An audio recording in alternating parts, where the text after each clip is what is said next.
ભાવનગર શહેરમાં ભર ઉનાળે પીજીવીસીએલના કારણે 2 દિવસનો પાણી કાપ ઝીંકવામાં આવ્યો છે. તારીખ 8 અને 9 એપ્રિલના રોજ શહેરના કેટલાક વિસ્તારોમાં પાણી કાપ ઝીંક્યો છે. ભાવનગર મહાનગરપાલિકાના તખતેશ્વર ફિલ્ટર વિસ્તાર નીચે આવતા દરેક વિસ્તારમાં પાણી કાપ ઝીંકવામાં આવ્યો છે.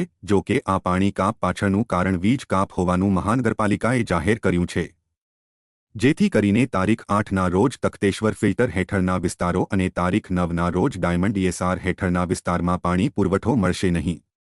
આમ લોકોને આકરી ગરમીમાં વીજ કાપ અને પાણી કાપનો સામનો કરવાનો વારો આવ્યો છે.